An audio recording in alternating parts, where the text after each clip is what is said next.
찬양 성부 성자 성령 삼위일체 신께 영세 무궁하기까지 영광을 돌리세 영광을 돌리세.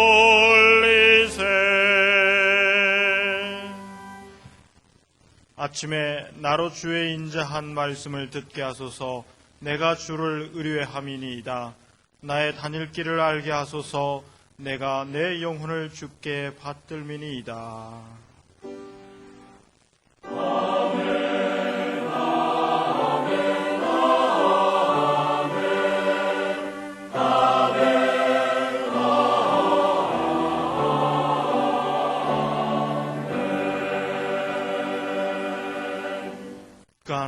하나님께서 우리에게 주시는 구약의 말씀은 시편 119편 65절에서부터 72절까지입니다.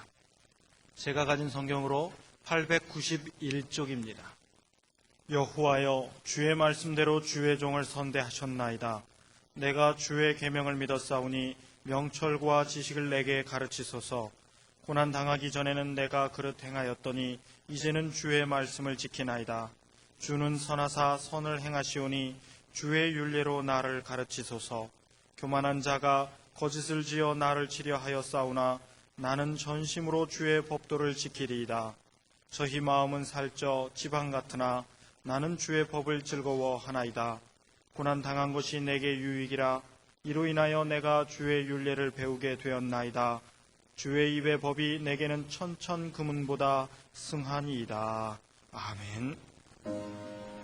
주의 말씀 사모하오니 주여 함께 하소서.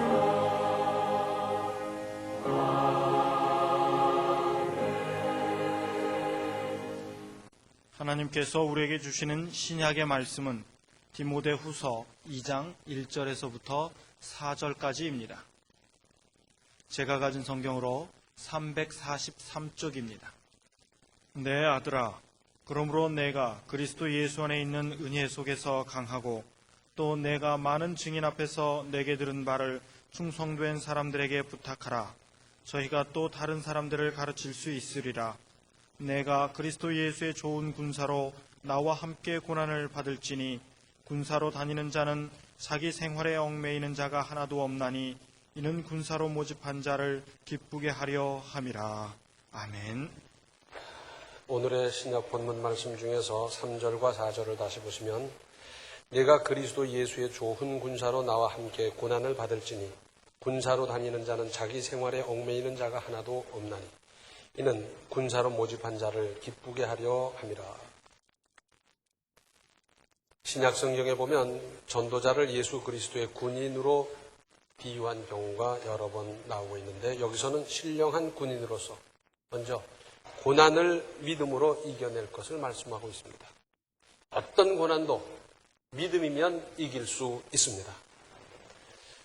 또 자기 생활에 얽매이지 말라라 그랬습니다. 자기 생활 안 할 수는 없지만 거기에 탐닉해서 거기에 푹 빠져서 자기 가정 생활에 전전하다 보면 언제 하나님의 일을 하며 하나님을 기쁘시게 하며 그러겠어요.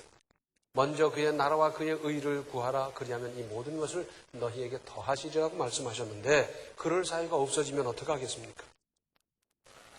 이것은 하나님의 일이 얼마나 존귀한 것인가에 대한 경고의 말씀이고요. 또 군인으로 부르신 하나님을 기쁘시게 하라고 하셨습니다. 여기서 특히 3절 내가 그리스도 예수의 좋은 군사로 나와 함께 고난을 받을지니 했어요. 어떻게 이런 말을 할 수 있겠습니까? 많은 사람들은 신앙생활, 특히 하나님을 믿으면서 평안을 얻기 위해서 믿는 사람, 문제 해결을 받기 위해서 믿는 사람, 또는 건강이나 복을 추구하기 위해서 믿는 사람. 그런데 역설적으로 이런 말씀을 누구에게 할 수 있겠습니까? 우선 신앙의 초보자들에게 할 수 있는 말이 아닙니다. 왜냐하면 이 사람들은 방금 말씀드린 대로 바로 그것을 추구하러 나왔는데 고난을 받으라 그러니까 이해가 되겠어요? 바울로서는 누구보다 사랑하고 아끼는 믿음의 아들 바울 이후의 시대를 영적으로 짊어져야 할 디모데에게 남긴 말씀입니다. 1차적으로 디모데에게, 그리고 오늘날 우리에게. 그러니까 신앙이 어린 사람은 설명해 주어도 이해하기 힘든 일이지만 이러한 말씀을 해도 이해하고 받아들여 실천할 만한 믿음의 사람이기에 일러주는 겁니다. 결론적으로 요약하자면 바울과 함께 고난받는 것, 즉 주님을 위한 고난, 이것이 유익하니까 고난받으라는 겁니다. 아니, 그냥 유익한 정도가 아니라 말할 수 없이 유익하기 때문에 그러는 겁니다. 고난 속에 들어있는, 고난으로 포장된 그 속에 깊이 감추어 있는 엄청난 은혜가 있는 겁니다.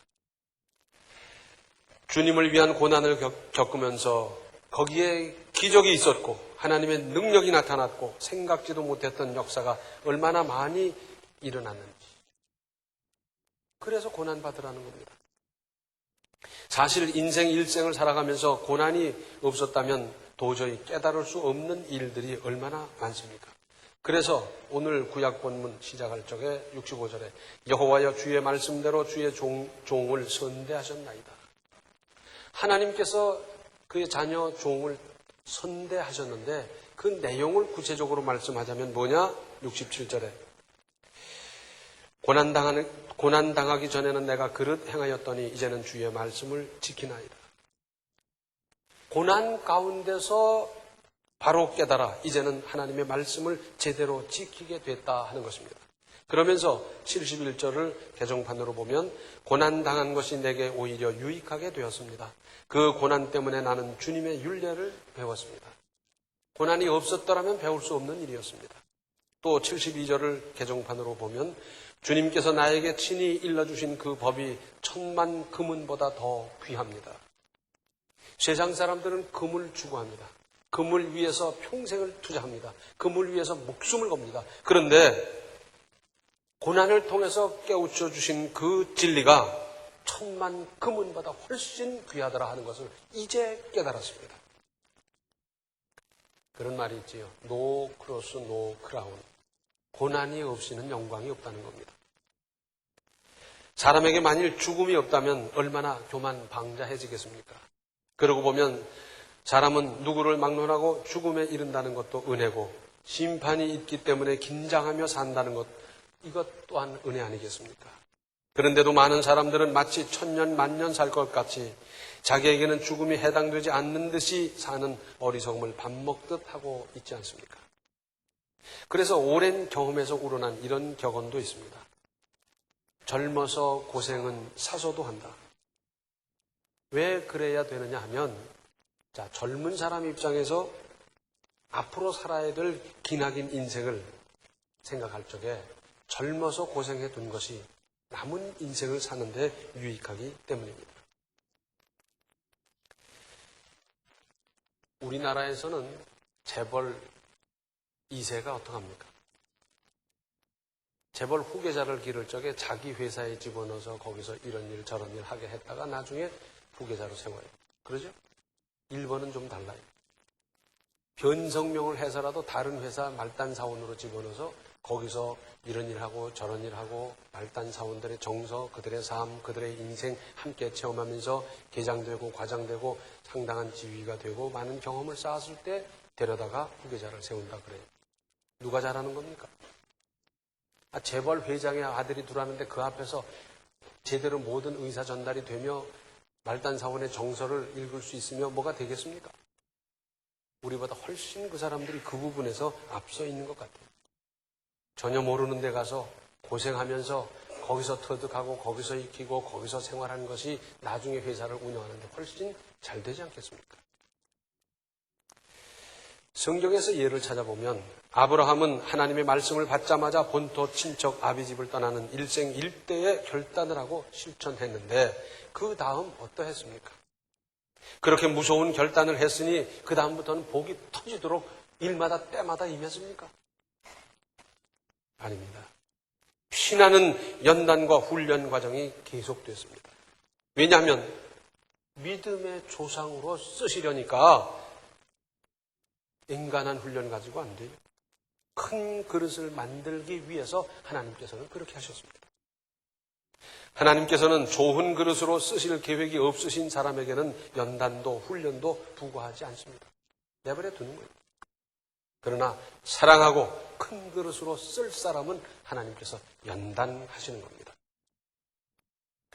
창세기를 보면 요셉의 이야기가 나옵니다. 간단히 읽으면 아주 재미난 옛날 얘기 같지요. 그런데 한번 깊이 생각해 보십시다. 야곱에게는 12아들이 있었는데 야곱이 그 중에 요셉을 특별히 사랑했어요. 왜 사랑했겠습니까? 저희 형들이 잔뜩 있지만은 요셉만큼은 똑똑하고 아버지 마음을 읽을 줄 알고 순종하고 그러면서 아버지를 기쁘게 하고 그랬지 않겠습니까? 그래서 아버지가 요셉을 편애하고 만난 것도 더 주고 좋은 옷도 해 입히고 그랬는데 그건 요셉이 잘못한 겁니까? 아버지 야곱 입장에서는 속으로는 요셉이 더 귀엽더라도 그저 다 똑같이 사랑하는처럼 그렇게 했어야 되는데 요셉을 편애하다 보니까 형들의 시기를 받았는데 이 책임은 야곱에게 있는 거지 요셉에게 있는 건 아닙니다. 그런데 시기를 당해서 나이 먹은 형들이라고 하는 것이 기껏 생각해야 죽여버리자. 참 이런 한심한 사람들이 어디 있겠어요? 그러다가 죽이진 말자. 살려는 두자. 그래서 노예로 팔아버렸어요. 만약에 요셉이 거기 그냥 살고 있었더라면 형들이 죽여버렸을 거예요. 왜? 죽이자고 했던 사람이고. 그리고 요셉이 없어졌더니 형들이 어떻게 했습니까? 요셉의 옷에다가 피를 묻혀가지고 짐승이 물어가기라고 또 한 것처럼 하면서 거짓말 시켰던 그 사람이기 때문에 놔뒀으면 요셉은 죽었을 거예요. 그런데 노예가 됐습니다.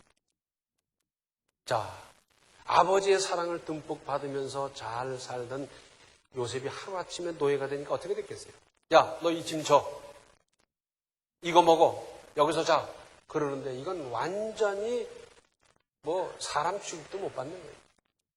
지금의 우리로선 상상하기 힘든 노예 생활 얼마나 끔찍끔찍했겠습니까? 기가 막힌 노예가 됐어요. 억울하기 짝이 없고요. 자, 애굽에 가서도 열심히 일했는데 누명을 뒤집어 쓰고 거기에 더 큰 고생을 하게 되고요. 그런데 이것은 하나님의 교과 과정이었습니다. 왜? 큰 인물을 만들기 위해서. 다윗은 어떠했습니까? 모든 국민의 사기가 땅에 떨어졌고 전쟁터에 나간 군인들까지 벌벌벌 떨고 있는 그때 다윗이 나가서 이 문제를 해결하고요. 나라를 승전국으로 만들어 놨잖아요. 세상에 이런 공을 세우는 사람이 어디 있어요? 그러면 다윗에게는 훈장을 주고요. 그 공적을 깊이 찬양하고 기리고 막 박수를 치고 굉장했어야 될 텐데 국민의 관심이 그리로 쏠린다고 해서 인기가 쏠린다고 해서 나라 임금은 다윗을 죽이려고 추격하는 겁니다. 세상에 이렇게 억울할 때가 있습니까? 자, 언제 와서 죽일지 모르니까 잠을 잤겠습니까? 먹기를 제대로 했겠습니까? 삭막한 엔게디 광야에서 몸을 피하느라고 얼마나 고생했어요. 그런데 이것 역시 하나님의 훈련 과정이었습니다. 우리나라 이조 시대에 아주 나이 어린 천재적인 사람이 있잖아요. 그런 사람이 대과에 급제하면 바로 관직을 주는 게 아니에요. 나이가 찰 때까지 공부를 더 시켜뒀다가 그 다음에 관직을 주는 거예요. 그랬던 사람이 우리나라 초대 부통령이었던 이시영 씨 아니었습니까? 천재적인 두뇌를 가지고 합격은 했는데 사회 경험도 없는 어린 사람을 갖다 관직을 줘서 제대로 되겠어요? 그래서 공부를 시키고 나이가 들게 된 다음에 썼어요. 그런데 그 고난으로 말미암아 참아내기 너무도 힘들 때 사람들은 이렇게 생각합니다. 내가 이렇게 고통당하고 있는데 하나님은 어디서 뭘 하고 계십니까? 하나님께서 이제는 나를 잊으셨나 보다. 아닙니다. 그럴 수가 없습니다. 죄 없으신 외아들을 죄인을 위해서 보내주신 하나님, 전능하신 하나님께서 어떻게 우리의 고난에 방임하실 수 있겠습니까? 보시면서 인내를 기르고 거기서 교훈을 얻고 더 낮아지면서 하나님을 더 절실히 찾도록 하시는 과정입니다. 그러므로 이런 하나님을 믿고 나아가는 겁니다. 믿고 참고 이겨내도록 하나님께 능력을 구하도록 하십시오. 억울한 일이 있습니까? 인류 역사 이래로 가장 억울한 죽음은 예수님의 십자가입니다. 죄 없으신 분이 죄인에 의해서 정죄당하시고 죄인에 의해서 사형당하시고 이보다 더 억울한 일이 있을 수 있습니까? 그러므로 예수님의 고난을 생각하며 이기십시오. 힘든 훈련이 훌륭한 군인을 만들듯이 길고도 어려운 고난이 신앙의 용사를 만들어냅니다. 오늘날도 하나님께서 크게 쓰시는 종들의 삶을 자세히 살펴보면 순탄하게 대로를 걷듯이 쉽게 왔는데 어느 날부터 하나님께서 크게 쓰신 사람은 단 한 사람도 없습니다. 죽음의 고비를 넘고 또 넘으면서 온갖 체험을 하고 믿음의 믿음을 더욱 굳게 한 산 체험들을 다 가지고 있지 않습니까? 바울은 어땠습니까? 사도행전 16장을 보면 바울 일행이 아시아 쪽으로 가려고 했더니 하나님께서 유럽 쪽으로 가라 그랬어요. 그래서 유럽에 가서 빌립보 성에 이르고 그리고 거기서 비단 장사 루디아를 만나고 그를 가르치고 예배를 드리고 성경 공부를 하면서 복음을 전하게 됐어요. 그런데 그 빌립보에 어떤 사람이 있었느냐 하면 점으로 그 주인을 크게 이해하게 하는 사람이 있었어요. 그러니까 여종이 있었는데 그가 사귀로 말미암아 점을 쳐서 그 수입을 주인이 갖는 거예요. 그런데 이 사귀가 들려서 점치는 이 사람이 바울 일행을 계속 따라다니면서 하는 말이 이 사람들은 지극히 높은 하나님의 종으로 구원의 길을 너희에게 전하는 자라. 그러면서 계속 소리치는 거예요. 언뜻 들으면 유익하게 하는 것 같지요? 아닙니다. 또 다른 사람은 바울 일행을 전혀 몰라봤는데 영은 영끼리 통하다 보니까 알아보는 거예요. 자, 이 여종이 따라다니면서 계속 소리를 지르고 보니까 결국 방해하는 게 되는 거예요. 그리고 이 사람들을 고립시키고 모함하는 게 됐어요. 그래서 참다 못해서 그 귀신을 쫓아버렸어요. 그랬더니 자, 이 여종으로 말미암아 수입을 얻고 있던 사람이 화가 나버렸어요. 그래서 바울 일행을 모함하고 그래서 바울 일행은 두들겨 맞고 빌립보 옥에 갇히게 됐어요. 자, 당시에 옥이 어떠했겠습니까? 뭐 거기에 무슨 화장실이 있었겠습니까? 통풍이 됐겠습니까? 위생적이겠습니까? 얼마나 엉망진창이었겠으며 거기에 뭐 살인 강도로부터 별 잡범들이 다 들어와 있는데 뭐 두들겨 맞아 축 늘어진 사람 바울과 실라를 집어던졌습니다. 얼마 후에 밤 늦은 시간에 정신이 들고 보니까 온몸이 어때했겠습니까? 쑤시고 아프고 찌르고 막 대단했겠는데 바울은 이때 이런 생각을 한 것 같아요. 내가 예수님을 핍박한 사람인데 그 예수님으로 말미암아 복음을 증거하고 나아가서 그 주님의 고난에 동참하는 사람이 되다니. 그러면서 바울과 실라가 하나님을 찬양했어요. 처음에는 같이 있던 그 죄수들이 그랬을 거예요. 야 임마 잠 좀 자자. 그랬을 거예요. 그런데 계속 그들의 간절한 찬양을 들으면서 이분들도 감동됐을 것 같아요. 그런데 하나님께서 지진이 일어나고 옥토가 움직이고 옥문이 열리고 착고가 풀리는 이 역사를 일으키셨어요. 옥사장이 찾아와서 머리를 숙이고요. 그리고는 마침내 바울 일행을 자기 집에 데려다가 치료해 주면서 온 가족이 세례를 받고 믿게 됐어요. 자, 매 맞고 피 흘리고 고통스러웠지만 하나님께서는 기적을 통해서 한 가족을 구원하고 이분들이 어떤 분이고 하나님의 능력이 어떤 것인지를 보여주셨습니다. 고린도후서 1장 3절로 5절에는 이런 말씀이 있습니다. 찬송하리로다. 그는 우리 주 예수 그리스도의 하나님이시요 자비의 아버지시요 모든 위로의 하나님이시며 우리의 모든 환난 중에서 우리를 위로하사 우리로 하여금 하나님께 받는 위로로서 모든 환난 중에 있는 자들을 능히 위로하게 하시는 이시로다. 그리스도의 고난이 우리에게 넘친 것 같이 우리의 위로도 그리스도로 말미암아 넘치는 도다. 자, 이 내용은 이런 겁니다. 이제 바울도 연세 들고 여러 경험을 하다 보니까 이제는 참 원숙한 신앙인이 됐는데 이제 간 믿은 사람은 요만한 고난 가지고도 그것 때문에 뭐 잠을 못 이루고 소화가 안 되고 펄펄 뛰고 별짓을 다 하는 거예요. 그럴 적에 먼저 믿어서 경험이 앞서 있는 사람들이 나도 그런 일을 겪었는데 그때 하나님께서 나를 이렇게 위로해 주시고 이렇게 붙들어 주시고 이렇게 은혜를 주셔서 여기까지 왔노라. 이렇게 가르치라는 겁니다. 바울이 어땠어요? 두들겨 패서 죽었다라고 생각하고는 교외로, 시외로 갖다 집어 던졌어요. 자, 그만큼 두들겨 맞았으면 온몸이 어떠했겠습니까? 얼마 만에 정신을 차렸는데 보니까 온몸이 쑤시고 아프고 결리고 뭐 목은 타고 배는 고프고 기가 막힌 거예요. 아마 그때 바울은 이런 생각을 했을지 모릅니다. 하나님 이만하고 좀 데려가 주시죠. 그런데 그때 하늘로부터 내리는 위로가 그 마음을 깊이 위로하고요. 그때 하늘로부터 내리는 치료의 역사가 나타나는데 아팠던 데가 시원해지면서 낫고요. 그리고는 하나님이 그때 주시는 은혜가 있는데 기쁨이 찾아오고 감사가 찾아오는데 이게 얼마나 기가 막혀요.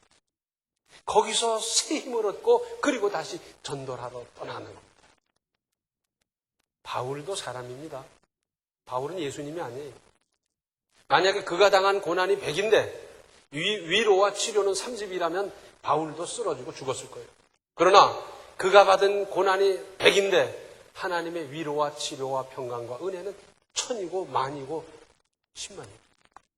그러니까 그걸 이기고 나가는 겁니다. 그런 일을 자꾸 겪다 보니까 그 다음에는 바울은 이렇게 된 것 같아요. 또다시 고난이 찾아오면 하나님 이번에는 무슨 은혜를 주시렵니까? 이번엔 무슨 기적이 나타날까요? 이번에도 큰 역사를 이룰 것을 믿습니다. 이 믿음으로 고난을 맞이하는 거예요. 겁내지 마십시다. 바울은 오히려 반가이 맞는 믿음에 도달했습니다. 그런데 하나님의 기대와 은혜로운 계획에 따른 고난에 실족하는 사람도 없지 않습니까? 하나님은 기대하면서 이것을 믿음으로 잘 이겨내서 믿음이 한 칸 자라고 은혜가 더 많고 이러길 기대했는데 하나님 이게 뭡니까? 왜 이렇게 고통스럽습니까? 저는 모태신앙인데요. 제가 11조를 안 했습니까? 이러는 사람 잘못하는 일입니다. 이것은 마치 전쟁에서 나고 하는 게 아니라 훈련에서 나고 하는 것과 같습니다. 우리말에 재밌는 말이 있어요. 헛고생이라는 말이 있거든요. 고생 안 해도 될 것 괜히 가서 고생하고 땀 흘리고 손해보고 막 이러는 거 헛고생이에요. 그 헛고생의 또 하나의 의미는 고생을 했습니다. 그런데 그 고생에서 교훈을 얻어야 되고 거기서 경험을 쌓아서 다음에는 그런 고생을 안 하고 더 능률적으로 인생을 건설해 갈 수 있는데 거기서 교훈을 얻지도 못하고 그 경험으로 활용하지도 못하고 그랬을 때는 그 힘들게 한 고생이 뭐가 되는 겁니까? 헛고생이죠. 헛고생. 요즘 실패학이라는 학문이 나왔어요. 그래서 회사나 작전이나 무슨 운동 경기나 실패한 실패한 사례를 연구하는 거예요. 왜 실패했나? 원인이 뭐냐? 그래서 여러 각도에서 분석하는 겁니다. 그래서 이건 조직이 잘못됐느냐, 무슨 판로가 잘못됐느냐, 수금이 잘못됐느냐 여러 각도에서 분석을 하고 그것을 교훈으로 삼아서 다른 사람은 그런 실패를 안 하도록 하는 거예요. 인류 역사 이래로 고난 없는 대성이 있었습니까? 고난 없이 이루어진 찬란한 업적을 본 일이 있습니까? 개인에게 있어서나 시대나 나라에 있어서 고난 없는 대성은 지금까지 하나도 없었습니다. 한 가지 더 생각할 것은 내 문제, 내 고통, 내 아픔 때문에 하나님께 매달리고 철야하고 금식 기도하고 한 일, 당연한 일입니다. 그래야 합니다. 문제가 있는데도 하나님을 찾아 매달리지 않는다면 이것은 믿음일 수가 없습니다. 그런데 내 고통, 내 문제이기보다는 순전히 하나님을 위해서 철야하며 금식하며 매달리며 부르짖어 본 일이 있습니까? 가세를 기울여가며 하나님을 위해서 봉사해 본 일이 있습니까? 스스로 물어보시기 바랍니다.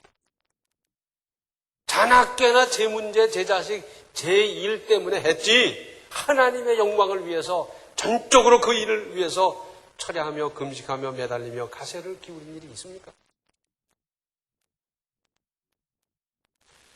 고난, 하나님의 교과 과정으로 우리 그리스도인들에게 부과하신 것이든지 아니면 나의 어떤 문제 때문에 당하는 고난이든지 조용히 깊이 살펴보십시오. 고난 속에 보화가 있습니다. 수없이 많은 보화가 있습니다. 찬란한 보화가 있는 것을 명심하십시오. 온갖 은혜가 그 안에 있고요. 기적과 역사와 능력과 복과 하나님의 사랑이 그 안에 있는데 그것을 발견하시고 그것을 취하시고 내 것 만들어 누리셔야 하지 않겠습니까? 베드로 전서 2장 19절로 25절에는 이런 말씀이 있습니다. 애매히 고난을 받아도 하나님을 생각함으로 슬픔을 참으면 이는 아름다우나 죄가 있어 매를 맞고 참으면 무슨 칭찬이 있으리요. 오직 선을 행함으로 고난을 받고 참으면 이는 하나님 앞에 아름다우니라. 이를 위하여 너희가 부르심을 입었으니 그리스도도 너희를 위하여 고난을 받으사 너희에게 본을 끼쳐 그 자취를 따라오게 하려 하셨느니라. 저는 죄를 범치 아니하시고 그 입에 괴사도 없으시며 욕을 받으시되 대신 욕하지 아니하시고 고난을 받으시되 위협하지 아니하시고 오직 공의로 심판하시는 자에게 부탁하시며 친히 나무에 달려 그 몸으로 우리 죄를 담당하셨으니 이는 우리로 죄에 대하여 죽고 의에 대하여 살게 하려 하심이라. 저가 채찍에 맞음으로 너희는 나음을 얻었나니 너희가 전에는 양과 같이 길을 잃었더니 이제는 너희 영혼의 목자와 감독 되신 이에게 돌아왔느니라. 기도하시겠습니다. 은혜로우신 아버지 하나님, 손톱 밑에 가시만 들어가도 아프다고 죽겠다고 끌탕하는 저희들 불쌍히 여겨 주시옵소서. 주님께서는 원대한 계획을 가지고 저희들을 이모저모로 연단 훈련시켜가고 있는데 죽겠다고 못 살겠다고 원망한 일이 한두 번이 아니었지 않습니까? 믿음 없어 그랬던 것을 다 용서하여 주시고 저희들을 향하신 하나님의 깊고 뜨거운 계획에 의해서 이루어지는 것을 바라보며 우리는 고난을 맞이하고 믿음으로 극복하며 한 단계씩 우리의 믿음이 성장해 갈 수 있도록 도와주시옵소서. 하나님께서 저희 한 사람 한 사람을 사랑하시기 때문에 이런 과정을 부과하지 않았습니까? 능히 이겨내고 능히 극복하고 승리하는 우리들의 삶이 되게 하여 주셔서 우리의 믿음으로 큰 역사를 이루고 고난 속에 깊이 감추어 있는 그 보화를 발견하는 믿음, 취하는 믿음, 누리는 믿음이 다 되게 하여 주시옵소서. 예수님의 이름 받들어 간절히 기도하옵나이다. 아멘. 고난 속에 들어있는 엄청난 보화를 보고 받고 누리십시오. 지금은 생명의 주 예수 그리스도의 은혜와 하나님 우리 아버지의 극진하신 사랑과 성령의 감화, 감동, 충만, 교통하심이 고난 속에 들어있는 모든 보화를 발견하고 차지하고 누리며 살기로 작정하는 모든 성도들 머리 위에 이제로부터 영원토록 함께 계시기를 간절히 축원하옵나이다. 아멘.